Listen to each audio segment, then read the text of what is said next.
Have you ever noticed that some people quietly go through life without close friends? Not in a dramatic, lonely way, but simply spending most of their time alone.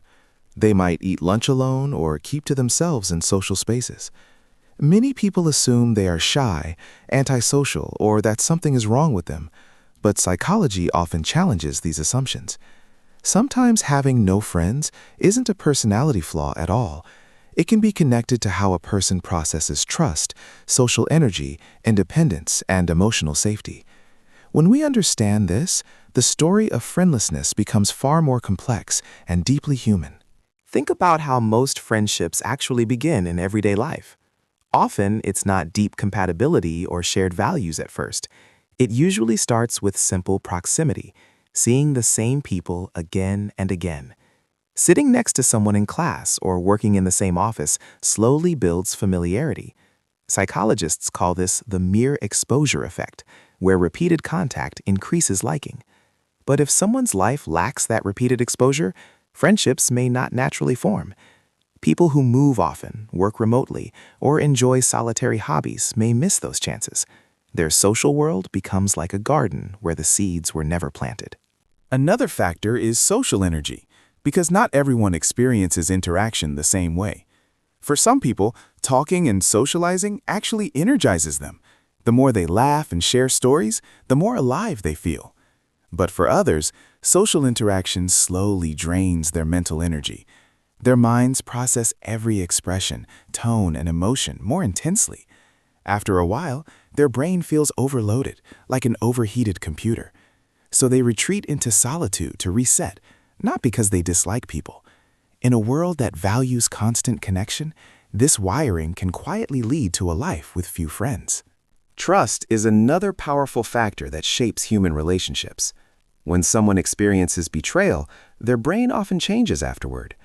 It becomes harder to open up or believe that people truly mean what they say.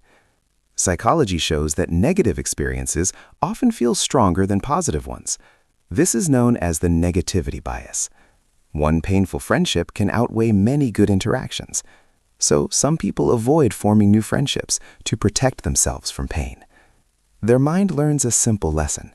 Closeness can hurt, so distance feels safer. Another important factor is independence.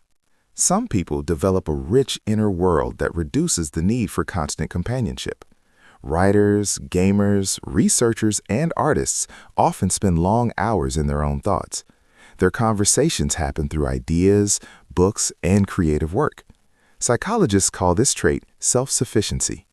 These individuals don't depend heavily on others for validation. Too many social interactions can feel like interruptions to their focus. For them, solitude isn't loneliness, it's a space for deep concentration. There is also a quieter and more vulnerable side to this story. Some people without friends didn't choose isolation at all. They simply never learned the subtle social skills that make friendships easier. Much of communication happens beneath the surface, like timing jokes or reading sarcasm. These skills are usually developed during childhood and adolescence. If someone grows up with limited or unstable social experiences, they may miss that practice. Later in life, conversations can feel awkward, like speaking a language they barely understand. This creates social friction that slowly discourages them from trying again. Modern technology has added another twist to the psychology of having few friends. Social media often creates the illusion that everyone else has a busy social life. We constantly see photos of group dinners, vacations, and celebrations. But these moments are usually carefully edited highlights. Psychologists say online comparison can increase feelings of social inadequacy. People with few friends may begin to believe something is wrong with them. In reality, loneliness has become very common in modern society. The paradox is that we are more digitally connected than ever, yet often emotionally disconnected. Another psychological pattern is called self-protection through withdrawal. It works like touching a hot stove once and learning to stay away. Social pain can create the same kind of reflex in the brain. The brain areas that process rejection overlap with those that process physical pain. So repeated exclusion can make the nervous system expect pain in future interactions. Avoiding friendships then becomes a defense mechanism. From the outside, it may look like indifference or coldness, but inside, it's often a quiet form of self-preservation. Psychologists are beginning to explore something fascinating about people without friends. Long periods of solitude can sometimes develop stronger self-awareness. Without social noise, people have more time to observe their own thoughts and emotions. Throughout history, philosophers and thinkers valued solitude for deep reflection. Solitude can act like a laboratory for the mind. When alone, a person cannot escape their own thoughts and feelings. This can lead to greater creativity and emotional insight. Sometimes these qualities only develop in quieter, less social environments. Humans still need connection, even with strong independence. Our brains evolved in social groups where cooperation meant survival. Chemicals like oxytocin and dopamine help strengthen human bonding. Long-term lack of friends can have real emotional effects. Loneliness can impact mood, motivation, and physical health.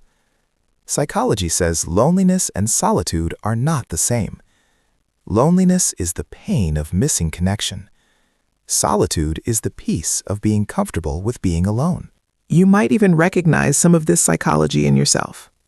Perhaps your social circle has naturally become smaller over time. You may have realized some friendships were based on convenience, not deep understanding. Or you simply enjoy your own company more than others expect. None of these experiences mean something is wrong with you. Human personalities exist on a wide spectrum. Some people feel alive in crowded, lively social spaces. Others feel most alive in quiet moments of solitude and deep thinking. The next time you see someone who seems to have no friends, their story may be different than it appears. They may have been hurt before and learned to protect themselves. Their brain might process social stimulation differently. Their life circumstances may not have created opportunities for connection, or they may simply feel comfortable with a high level of independence. Psychology teaches that human behavior is rarely simple. Behind every quiet person is a history of experiences and beliefs. These experiences shape how their mind understands the world and relationships.